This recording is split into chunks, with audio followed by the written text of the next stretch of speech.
Today, we invite you to venture with us to Villisca, Iowa, a small, unassuming town where we take a look at the spine-tingling tale of the Villisca Ax murders, which to this day remains unsolved. Villisca, which translates from the language of the indigenous Native Americans as pretty place or pleasant view, is located 100 miles southwest of Des Moines, Iowa. This quaint Midwestern town was populated with just over 2,500 people, which is where our tale begins.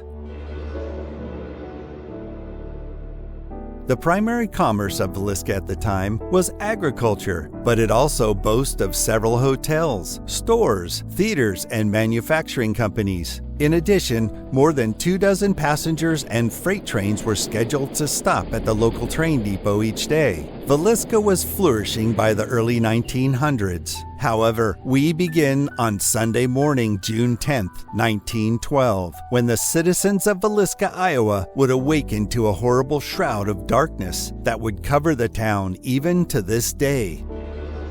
The news of two well-known community members, Josiah Moore, owner and operator of a John Deere Company franchise in town, and his wife Sarah, a well-known church volunteer, had been murdered sometime during the night. But by the end of the day, the now notorious Villisca home was not only the scene of the murder of 2 adults, but also the unfortunate location of 8 murders, which included the entire Moore family of 6 and 2 neighborhood friends that were spending the night.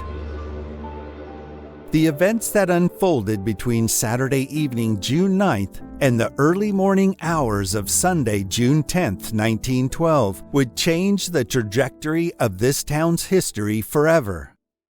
On Sunday morning, June 10th, Mary Peckman, the neighbor of the Moores, began her daily chores at 5 a.m. By 7 a.m., she noticed that the Moore family hadn't come outside or started any of their chores that morning, which were usually their custom. After knocking on the door to check in on the family and having not heard even a sound from inside the home, she discovered that not only was the front door locked, but the back door was locked as well, which was very unusual for the Moore family. She was immediately concerned and contacted Ross Moore, the brother of Josiah Moore. He arrived shortly after and knocked loudly on the door and shouted, attempting to arouse someone, but not a sound. He then tried to look through the windows, but found that all the curtains had been drawn, and the few windows without curtains had been covered by what appeared to be clothes which were recklessly draped over the windows, seemingly to hide the horrific deeds inside, at least for now. After using one of the keys he had on his keychain, the brother Josiah opened the door and entered. He then left the house just as quickly as he had entered and instructed Mary to call the sheriff immediately. The local authorities were notified. Henry Horton, the sheriff at the time, arrived soon after. And after being unable to rouse anyone from inside the Moore home as well, he carefully entered the home. Sheriff Horton would find 43-year-old Josiah, 39-year-old Sarah, their 4 children, and 2 visiting girlfriends who had been sleeping over, all of whom appeared to have been murdered in their beds while sleeping. Each of their faces were covered, but would later be unrecognizable. Sheriff Horton was reported to have said as he quickly walked out of the home, "Somebody was murdered in every bed." There were a couple of unusual clues left at the murder scene. A 4-pound slab of bacon had been left behind, leaning against the wall next to the axe that had been used for the killings. It was said that the suspects had taken pieces of clothing from the dresser drawers to cover the mirrors and glass, and the face of each of the victims.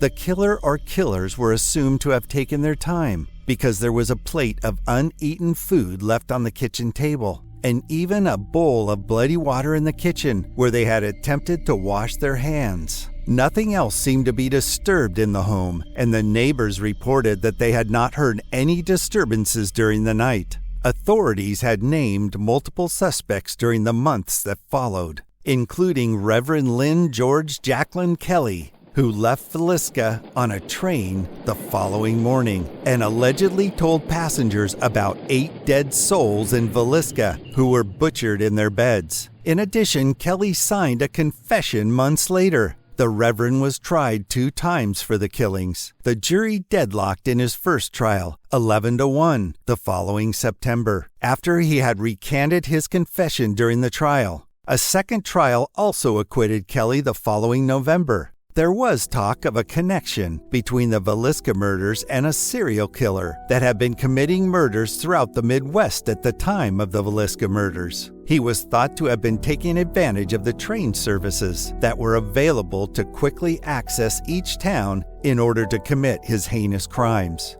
Over 100 years later, the Villisca Ax House murders remain unsolved. Today, the house is known for its chilling paranormal activity. Over the years, tenants have said that they have seen a shadowy figure of a man with an axe standing at the foot of their beds when suddenly awakened during the night.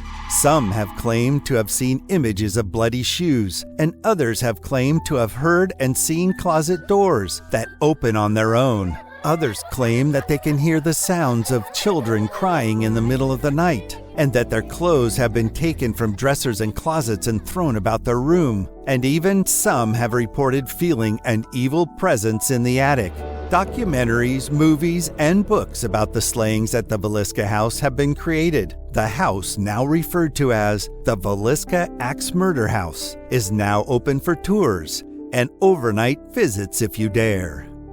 Ghost hunters and thrill seekers alike quite often travel to the Villisca Ax Murder House to experience the now documented and well-known supernatural phenomena for themselves as they try to uncover the secrets behind this century-old mystery. Are you brave enough to step inside the Villisca Ax Murder House, explore its dark past, and come face to face with the spirits that are said to still linger?